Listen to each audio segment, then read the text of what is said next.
Bonjour à toutes et à tous. Regardez autour de vous. On trouve des sociétés qui vivent de chasse et de cueillette en parallèle de celles qui se déplacent en avion et maîtrisent l'énergie nucléaire. À votre avis, comment expliquer qu'une telle diversité humaine coexiste ? Un peu de philosophie, de la sociologie et toujours beaucoup de biologie. Aujourd'hui, on va parler d'évolution. Bienvenue dans la biosphère.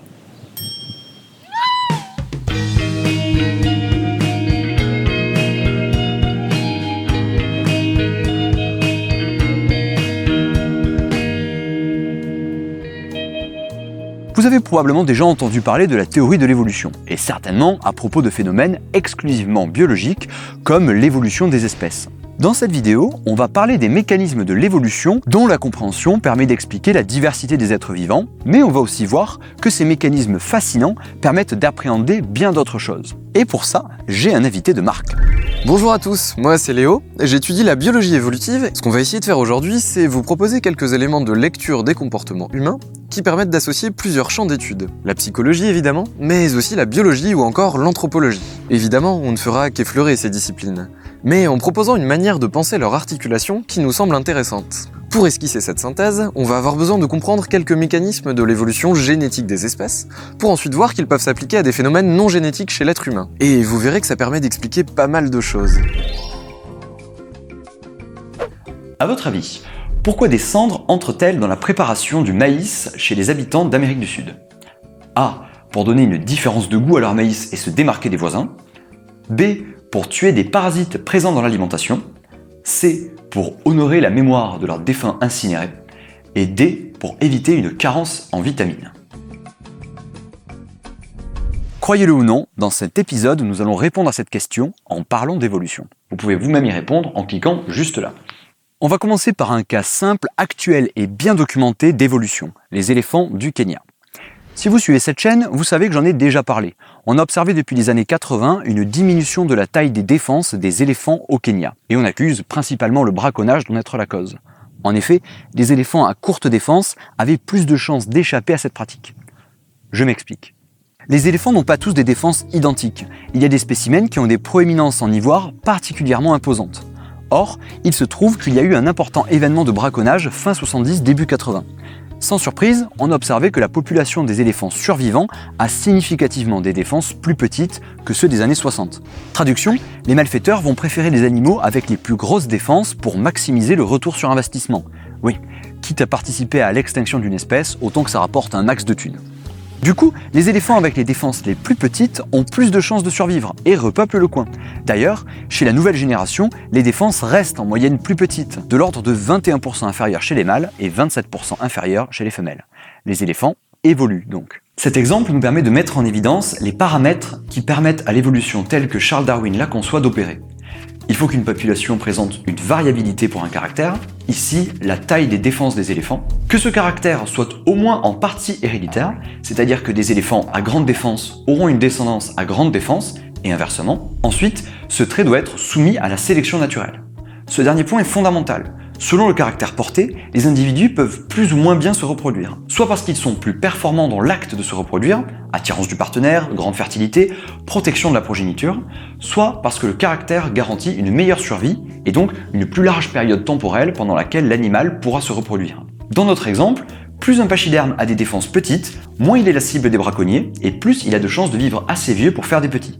On dit que les petites défenses sont sélectionnées. Pour grossir le trait, la sélection naturelle conditionne dans quelle proportion des individus porteurs de tel ou tel caractère vont contribuer à fonder la génération suivante. Du coup, le caractère sélectionné, comme il est héréditaire, va se retrouver davantage présent dans la génération suivante. Et oui, ce sont les individus porteurs de ce caractère qui se reproduisent le plus. Ce simple principe explique par quels moyens une population peut développer des adaptations à son environnement au fil des générations. Antoine vient de vous montrer avec cet exemple d'éléphant les conditions pour qu'il y ait évolution biologique. Il a listé 3 caractéristiques. Variation d'un caractère dans une population, sélection des individus selon le variant porté et hérédité, c'est-à-dire transmission à la descendance d'une part de cette variation. Lorsqu'on trouve ces 3 caractéristiques réunies dans un système, ici celui de la transmission du patrimoine génétique, on peut parler de machine darwinienne. Et puisque cette vidéo s'intéresse avant tout aux humains, on va voir que certains de leurs comportements, mais évidemment pas tous, peuvent être expliqués par cette première machine darwinienne, l'évolution du patrimoine génétique. Certains de nos comportements sont-ils innés ? Autrement dit, notre patrimoine génétique, issu de l'évolution biologique, peut-il expliquer certains de nos comportements? Quelques expériences vont nous aider à y voir un peu plus clair. Quand on montre à des bébés de 5 mois ces images, ils passent en moyenne plus de temps à regarder le premier des 3 dessins, c'est-à-dire l'araignée schématique, plutôt que l'araignée reconfigurée ou l'araignée écrasée.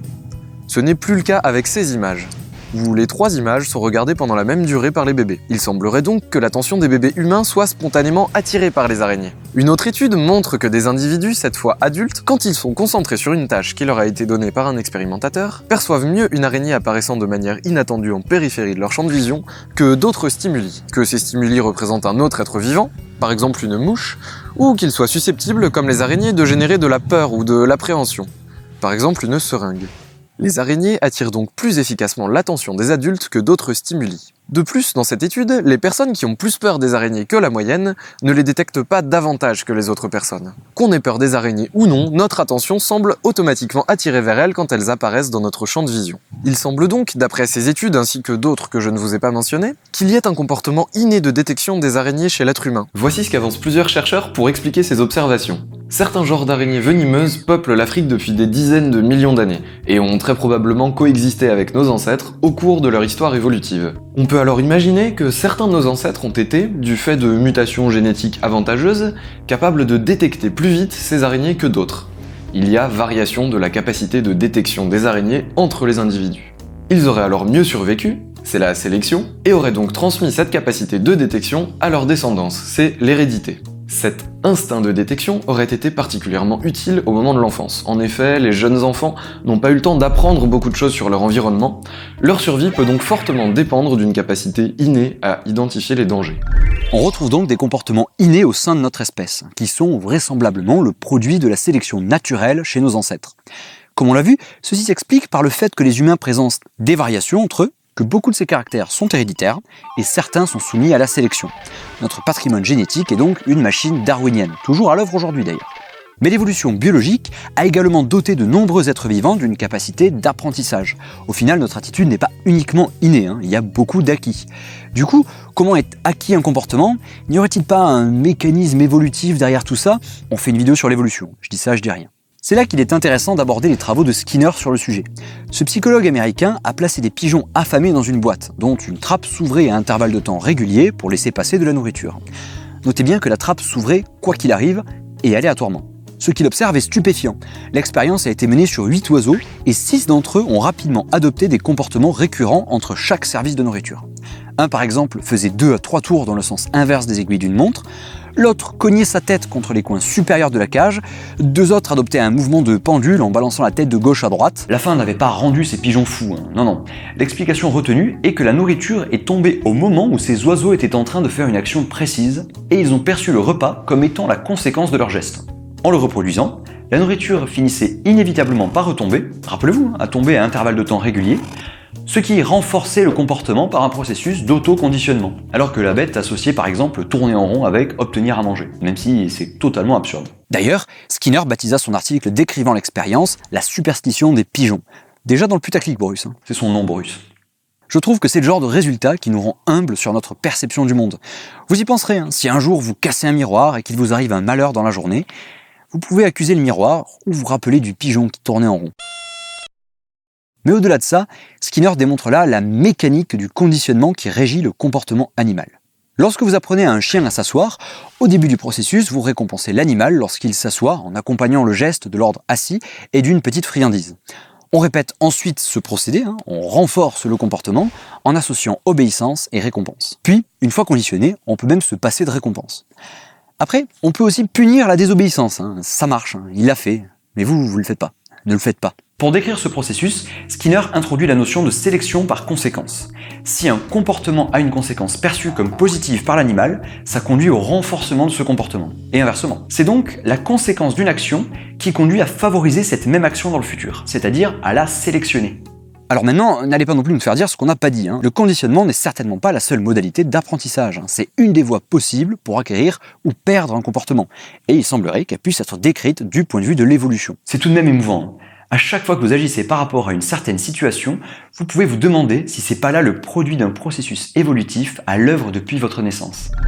À ce propos, prenons un exemple chez l'être humain. Retournons à nos araignées. On a montré qu'il existait une capacité innée de détection de celle-ci chez l'homme. Mais il existe aussi un apprentissage de la peur des araignées, qui fonctionne sur le principe de sélection par conséquence de Skinner qu'Antoine vient de vous présenter. Pour illustrer ça, je vous propose de voir de manière très schématique comment les psychologues peuvent s'y prendre pour aider leurs patients à désapprendre une phobie des araignées. En psychologie, les thérapies comportementales utilisent le fait que le répertoire comportemental acquis est variable au cours de la vie, en plaçant avec leur accord des patients dans des situations non dangereuses, mais légèrement difficiles pour eux, par exemple leur montrer une photo d'une petite araignée plutôt que leur placer une grosse mygale sur le bras. On leur fait ressentir que rien de désagréable ne se produit, puis on augmente graduellement et avec leur accord la difficulté. La satisfaction à chacune des étapes d'avoir réussi ce qui semblait auparavant impossible agit comme un renforceur. On les conditionne ainsi à ne plus avoir peur de ce qui déclenchait auparavant leur phobie. Pour conclure, notre peur des araignées, comme bien d'autres comportements, est en partie innée et en partie acquise. On ne tranchera donc pas ce vieux débat aujourd'hui. On a juste montré qu'utiliser quelques notions d'évolution permet d'y voir un peu plus clair sur la part d'inné et la part d'acquis en nous. Et on va maintenant exporter les concepts de l'évolution encore un peu plus loin. On a parlé de beaucoup de choses à ce stade de la vidéo. On a compris que nos comportements sont le produit d'un héritage de l'évolution de notre espèce, c'est l'inné, mais aussi d'apprentissage, notamment par sélection et renforcement de comportements depuis notre naissance. Ça constitue le répertoire acquis. Les animaux apprennent au cours de leur vie. Et l'homme, comme on l'a vu, n'y fait pas exception. Cependant, l'environnement dans lequel l'homme évolue est particulier. L'espèce s'organise en sociétés qui ont leur trait culturel propre, et il n'est pas idiot d'imaginer que ce cadre offre un troisième paramètre à considérer dans la structuration du comportement humain. En effet, ça permet une stabilisation de certaines pratiques culturelles de génération en génération. L'homme ne réinvente pas tout, outils, lois, normes sociales ou langues, à chaque génération. Ça se saurait. Il existe une multitude de cultures au sein des sociétés humaines. La façon dont les gens parlent varie d'un pays à l'autre et au sein même de ces pays. Et même dans une société donnée, les individus ne portent pas tous les mêmes vêtements, ne lisent pas les mêmes livres, n'ont pas les mêmes références cinématographiques.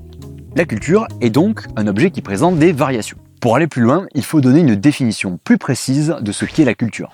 Je vous propose qu'on la définisse comme de l'information stockée notamment dans le cerveau des individus qui affecte leur comportement et qu'ils acquièrent d'autres membres de la société. Cela peut être le fruit d'un apprentissage ou d'une imitation par exemple. La culture est donc héritable. Les mécanismes de transmission culturelle sont fondamentaux pour en comprendre plus. De la même façon que notre ADN porte les gènes, support de l'information génétique sélectionnée lors de l'évolution biologique des espèces, le cerveau stocke des paquets d'informations qui s'expriment dans les comportements. L'étude de la transmission de ces paquets d'informations peut se faire par la méthode de la chaîne de transmission. Il nous faut une série de volontaires, on montre une image ou un texte à une première personne, il raconte ce qu'il a vu au suivant, et ainsi de suite. On peut ainsi observer comment l'idée est altérée à chaque fois qu'elle passe d'une personne à l'autre. Mais surtout, cette méthode, tout comme les études de terrain, permet de savoir si certaines informations se propagent mieux que d'autres dans les chaînes de transmission. Ces informations sont alors sélectionnées. En tête de liste des informations qui sont généralement sélectionnées, on retrouve les fake news et autres rumeurs, donc des informations généralement simplistes et portées sur le scandale. Il y a aussi sélection selon le transmetteur. En général, plus il est populaire, mieux l'information qu'il porte est transmise. Un trait culturel peut être inventé, plus ou moins bien transmis, changé ou perdu, et il y a bien une sélection qui agit dessus, selon plusieurs paramètres, nature de l'info et popularité du transmetteur par exemple. Et oui, mesdames et messieurs, variation, sélection et hérédité, nous sommes en présence d'une machine darwinienne. Super. La sélection culturelle fait que certains types d'informations se propagent mieux que d'autres entre individus. On a vu les rumeurs, les faits et dires de personnes populaires, mais on pourrait citer aussi les traditions. La transmission de tout ça est favorisée, donc ces éléments sont sélectionnés culturellement. Cela dit, on peut se demander d'où vient cette tendance de notre cerveau à préférer ces types d'informations plutôt que d'autres. Par exemple, en quoi les traditions sont-elles importantes? Et quelles sont leurs fonctions, si elles en ont? Prenons un exemple.